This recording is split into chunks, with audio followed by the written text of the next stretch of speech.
কাঁচা মিষ্টি কুমড়া খাওয়ার জন্য নিজের হাতে ক্ষেত থেকে এই মিষ্টি কুমড়াটা আমি এক কৃষক ভাইকে বলে সেখান থেকে আমি কেটে নিয়ে এসেছিলাম। আসলে একটা কথা আছে না যে আপনার রিজিকে যদি না থাকে আপনি কোনোভাবেই সেটা খেতে পারবেন না। দেখেন, কাঁচা খাবো বলে মানে ক্ষেত থেকে আর নিজের হাতে কেটে নিয়ে এসেছি, অথচ ঘরে থেকে 3 দিন থেকে দেখেন অবস্থা একদম খারাপ হয়ে গেছে মিষ্টি কুমড়াটার।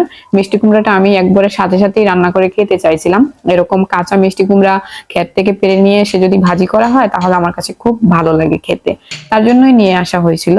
তো যাই হোক, ব্যস্ততার কারণে বা যে কোনো কারণে এটাকে আর রান্না করা হয় নাই। তো আজকে 3 দিন হয়ে গেছে, তারপরও দেখতে পাচ্ছেন যে এখনো মোটামুটি কিন্তু একদম কাঁচা কাঁচাই আছে, মানে তাজাই আছে মিষ্টি কুমড়াটা। তারপরে হচ্ছে এটাকে আমি কাটার জন্য খুব চেষ্টা করতেছি, কিন্তু এটা খুবই হার্ড, কোনোভাবে আমি পারতেছি না। অনেক ট্রাই করার পরে দেখলাম যে হচ্ছে না। তখন আমি হচ্ছে এই যে শিলনোড়া দিয়ে এভাবে এটাকে বাইরে বাইরে তারপরে কাটার চেষ্টা করতেছি। আমার মনে হয় এই শেষ অবধি এই মিষ্টি কুমড়ার ভিতরে কেমন, এটা দেখার জন্য অনেকেই ওয়েট করতেছেন আমার সাথে। তো আমিও হচ্ছে এটার জন্য ওয়েট করতেছিলাম। ফাইনালি কিন্তু আমি কেটেই ফেলেছি, দেখেন একদম অনেক সুন্দরই হয়েছে মিষ্টি কুমড়াটা।